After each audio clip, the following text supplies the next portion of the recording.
சக்தியே பராசக்தியே, ஓம் சக்தியே ஆதி பராசக்தியே, ஓம் சக்தியே மறுவூரரசியே, ஓம் சக்தியே ஓம் விநாயகா, ஓம் சக்தியே ஓம் காமாட்சியே, ஓம் சக்தியே ஓம் பங்காரு காமாட்சியே. ஓம் சக்தியே பங்காரு அடிகளே ஓம். ஓம் சக்தியே பங்காரு அடிகளே ஓம். ஓம் சக்தியே பங்காரு அடிகளே ஓம்.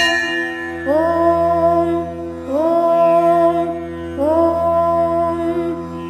ஓம் சக்தி. இந்த நாள் அன்னையின் அருளாசியுடன் மௌனம் தியானம் மூலம் மனதை பக்குவப்படுத்தும் நாளாக அமையட்டும். குரு வாழ்க, பங்காரு அம்மா வாழ்க.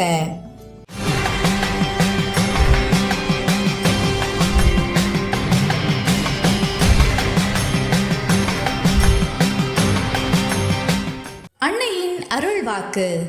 இருமுடி செலுத்த வருகிற பக்தர்கள் 5 நிமிடங்கள் அல்லது 10 நிமிடங்கள் அல்லது 15 நிமிடங்கள் மௌனம் இருந்து இருமுடி செலுத்திவிட்டு பின்னர் சுற்றுப்புற சுகாதாரம், தொண்டர்களுக்கும் வருகிற பக்தர்களுக்கு உதவி செய்தல் போன்ற தொண்டுகளை செய்துவிட்டு அதன் பிறகு தியானம் கடைபிடிக்க வேண்டும்.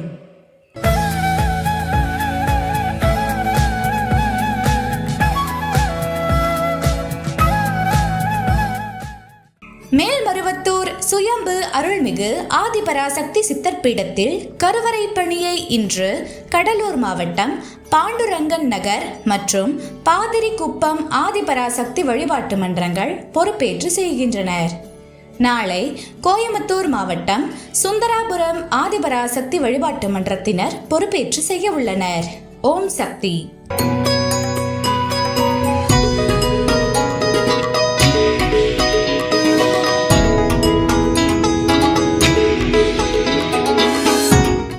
ஓம் சக்தியே. அம்மா கிட்ட நான் முதல்ல வரும்போது 20 வருஷத்துக்கு முன்னாடி அம்மா கிட்ட வந்தேன். முதல்ல நான் வரும்போது ஓம் சக்திங்கிற ஒரு கோயில் இருக்குன்னு எனக்கு தெரியாது. நான் எத்தனையோ கோயிலில் சின்ன பிள்ளையிலேருந்து நான் சாமி கும்பிட்றேன். ஆனால் இந்த ஆதிபராசக்தி கோயில் இருக்கிறது எனக்கு தெரியாது. ஒரு காலகட்டத்தில் தான் 20 வருஷத்துக்கு முன்னாடி நான் ஒரு வீட்டில் குடி போனேன். அங்கே பக்கத்து வீட்டுக்கார சக்தி தான் என்னை மன்றத்துக்கு முதல்ல கூட்டிகிட்டு போனாங்க. அவங்களுடைய அன்புக்காக நான் முதல்ல மன்றத்துக்கு போனேன். அப்போ அந்த மன்ற தலைவர் வந்து எனக்கு ஒரு குத்து விளக்கு கொடுத்தாரு. அப்போ என்னை கூட்டு போனவங்க சொன்னாங்க, ஆனால் முதல்ல நீங்கள் அடி எடுத்து வச்சோன்னு உங்களுக்கு வந்து குத்து விளக்கு கொடுத்துருக்காரு, ரொம்ப நல்லது அப்படின்னு சொன்னாங்க. என்னுடைய குழந்தை என் கையில் 3 மாதம், கடைசி குழந்தை 3 மாதம். அப்போ என்னை கருவறை பணிக்காக கோயிலுக்கு கூப்பிட்டாங்க. 3 மாதம் குழந்தைய வச்சுக்கிட்டு எப்படி கருவறை பணி செய்ய முடியும்னு கேட்டேன். சும்மா வாங்கப்பா என் கூட அப்படின்னு சொன்னாங்க. அப்போ நான் முதல்ல 3 மாத குழந்தைய கூட்டிகிட்டு இந்த கருவறை பணிக்கு வந்தேன். அப்போ வந்து காலையில் ஒரு 4 மணி இருக்கும். அந்த 4 மணி டயத்தில் நான் என் குழந்தைய வச்சுக்கிட்டு முதல்ல கோயிலுக்கு வந்தனால கொஞ்சம் சுற்றி பார்ப்போன்னு வெளியே போய் நின்னேன். சக்திகள் எல்லாம் வேகமாக தொண்டு பண்ணிக்கிட்டு இருந்தாங்க. குழந்தைய வச்சுக்கிட்டு தொண்டு பண்ண முடியலை, 3 மாத குழந்தைய வச்சுக்கிட்டு. அப்போ வெளியே போய் குழந்தைய வச்சு நின்றுக்கிட்டு இருந்தேன். அப்போ ஒருத்தர் வந்து ஓடி வந்து என்கிட்ட வந்து பூவோட பாக்கெட்டு கொடுத்தாரு. இந்த பூவை கொண்டு போய் கோயிலுக்கு கொடுங்கன்னு சொல்லி பூ பாக்கெட்டு கொடுத்தாரு. அவர் யாருன்னே தெரியல, நம்மகிட்ட கொண்டாந்து கொடுக்குறாருன்னு ஒன்றும் புரியலை. அப்போ நான் கொஞ்சம் திகச்சு போய் நின்னேன். அப்போ அவர் சொன்னார், என்னம்மா பூ கொடுத்தா இப்படி பார்க்குறீங்க, போய் கோயிலில் கொடுங்கன்னு சொல்லிவிட்டு அவர் அந்த ஒரு செகண்ட்லேயே கிளம்பிட்டார். நான் அந்த பூவை பிரித்து பார்க்குறேன். அந்த மாதிரி ஒரு பூவை பார்த்துருக்கவே முடியாது வாழ்க்கையில். அவ்வளோ ஒரு எத்தனையோ கலரான பூக்கள், அந்த மாதிரி ஒரு பூக்களை யாருமே பார்த்துருக்க முடியாது. அவ்வளோ ஃப்ரெஷ்ஷாக இருந்தது. போனதுக்கப்புறம் தான் தோணுச்சு, இது தெய்வமே கொடுத்த பூ போல். முதல்ல நம்ம கோயிலுக்கு வந்திருக்கோம், முதல்ல பூ கிடச்சிச்சு அப்படின்னு நினச்சேன். அப்போ இங்கே கருவறை பணி முடிச்சுட்டு நான் போகும்போது எனக்குள்ள ஒரு ஆசை என்னென்னா, நிறையா பேர் வந்து அம்மாவுக்கு பாத பூஜைக்காக உட்காந்துருந்தாங்க. அப்போ நானும் வந்து அம்மாவுக்கு பாத பூஜை வைக்கணும்னு எனக்கு ஒரு ஆசை வந்தது. ஆனால் அந்த நேரத்தில் வந்து அது எனக்கு நிறைவேறலை. அப்புறம் மறுமுறை நானே முயற்சி பண்ணி நானே அம்மா கிட்ட வந்து பாத பூஜை வச்சேன். அப்போ நான் முதல்ல பாத பூஜை வைக்கும்போது என்ன நடந்ததுன்னு எனக்கு தெரியாது. முதல்ல அம்மாவை பார்த்த உடனே மூல மந்திரத்தை சொல்லிக்கிட்டு கத்தி கதறி அழுதேன். அப்போ அம்மா வந்து சொன்னாங்க, வாழ்க்கையில் வந்து நீ ரொம்ப கஷ்டப்படுறதுக்குனே பிறந்திருக்க. ஆனால் நீ என்கிட்ட வந்தனால எனக்கு என்ன தோணுதுன்னா, எல்லாத்தையும் மாற்றி உன்னை நல்லபடியாக வாழ வைக்கணும். இதுதான் என்னுடைய விருப்பம். நீ என்னை நம்பினீன்னா நல்லா இருப்ப அப்படின்னு ஒரு வார்த்தை சொன்னாங்க அம்மா. நீ என்னை நம்பினா நல்லா இருப்பேன்னு சொல்லிட்டாங்க. நான் பாத பூஜையை முடிச்சுட்டு வெளியே வந்துட்டேன். எங்கள் மன்ற தலைவர் கேட்டார், உங்களுக்கு அம்மா என்ன சொன்னார், என்ன சொன்னாங்கன்னு கேட்டார். எனக்கு அது ஒன்றும் புரியலை அந்த நேரத்தில். ஆனால் நான் சொன்னேன், என்ன சொன்னாங்க, என்னை நம்பினா நல்லா இருப்பேன்னு சொன்னாங்க அப்படின்னு ஒரு சர்வசாதாரணமாக அந்த வார்த்தை சொன்னேன். என்னை நம்பினா நல்லா இருப்பேன்னு சொன்னாங்கன்னு. அம்மா வந்து யாரையும் பார்த்து இந்த மாதிரி வார்த்தை சொல்ல மாட்டாங்க, உங்களை பார்த்து சொல்லியிருக்காங்க, எவ்வளோ கொடுத்து வச்சவங்க அப்படின்னு சொன்னாங்க. அப்போ படிப்படியாக வந்து ஒரு விளையாட்டுத்தனமாகவே அம்மா கிட்ட பாத பூஜைக்கு வந்தேன். ஆனால் அம்மாவுடைய ஈர்ப்பு, அம்மாவுடைய அன்பு ஒரு எல்லைக்கு மீறி தான் எனக்கு கிடைச்சது, அப்படி தான் சொல்ல முடியும். முதல் வருஷம் மாலை போடும்போது எனக்கு 4 குழந்தைங்க, ரொம்ப கஷ்டத்தில் இருந்தேன். அப்போ எனக்கு மாலை போட பணம் கிடையாது. அப்போ என்னை முதல்ல கூட்டிகிட்டு வந்த ஃப்ரெண்ட்ஸு சொன்னாங்க, மாலை போடுறதுக்கு நான் பணம் தர்றேன், நீங்கள் மாலை போடுங்கன்னு சொன்னாங்க. அப்போ கூட எனக்கு ஆதிபராசக்தி அவ்வளோக்கா தெரியாது. அப்போ நான் சொன்னேன், எனக்கு என்னைக்கு ஆதிபராசக்தி பணம் கொடுக்குறாளோ அன்னைக்கு நான் மாலை போடுவேன், என்னுடைய சொந்த பணத்தில் மாலை போடணும், யாரோட பணத்துலையும் நான் மாலை போடக்கூடாதுன்னு சொன்னேன். சரிங்க உங்கள் பிரியான்னு சொல்லிட்டு அவங்க விட்டுட்டாங்க. அந்த சொன்ன 2 நாள் தான் சக்தி, 2 நாள் தான் என் கையில் எப்படி பணம் வந்தது, எப்படி அந்த உழைச்சி அந்த பணம் வந்தது, நான் மாலை போட்டு கோயிலுக்கு வந்தேன்னு எனக்கே தெரியாது. மறு வருஷம் இருந்து நான் குடும்பத்தோடு வர ஆரம்பித்தேன். அப்போ வந்து இதில் இருந்து என்ன புரிஞ்சுக்கிறீங்கன்னா, நம்ம வந்து மாலை போடணும்னு நினச்சிட்டாலே அதுக்கேற்ற வழியை அம்மா நம்ம காட்டுவாங்க.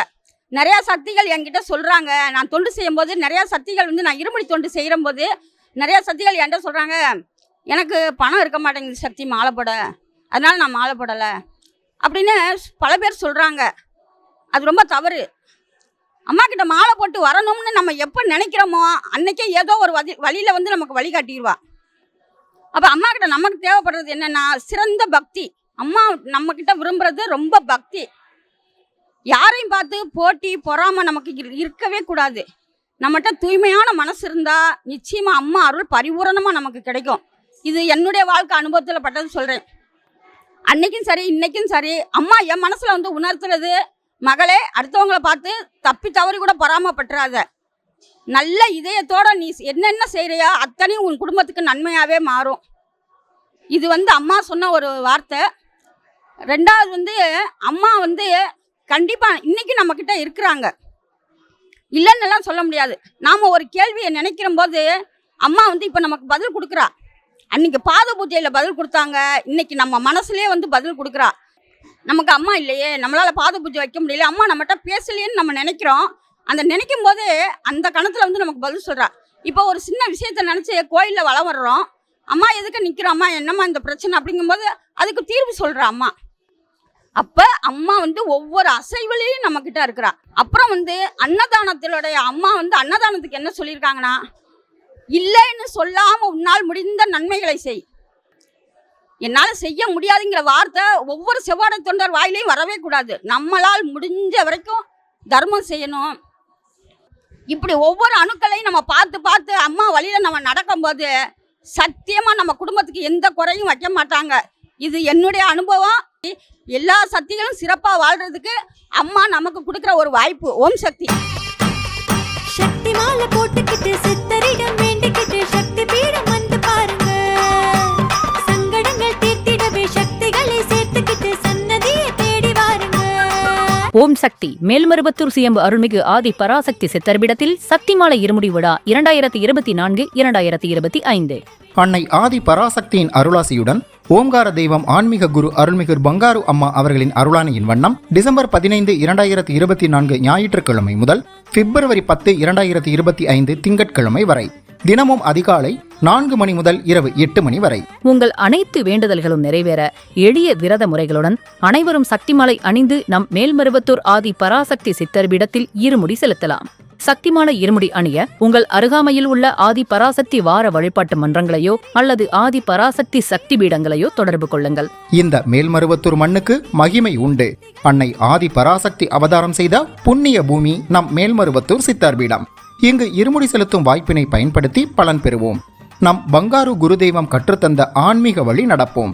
தொடர்ந்து இருமுடி செலுத்தி நம் இருள் வினை தீர்ப்போம். சக்திமாலை இருமுடி பற்றி மேலும் விவரங்களை தெரிந்து கொள்ள மேல்மருவத்தூர் சித்தர்பிடம் யூடியூப் சேனலை சப்ஸ்கிரைப் செய்து கொள்ளுங்கள்.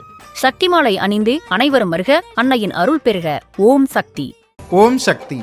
அம்மாவின் ஆன்மீக ஒளிபரப்பும் மேல்மருவத்தூர் சித்தர்பிடம் யூடியூப் சேனலை சப்ஸ்கிரைப் செய்து மேல்மருவத்தூர் சுயம்பு அருள்மிகு ஆதிபராசக்தி சித்தர்பீடத்துடன் இணைந்திருங்கள். பெல் ஐகானை கிளிக் செய்து புதிய காணொளிகள் பற்றிய அறிவிப்புகளை உடனுக்குடன் பெறுங்கள்.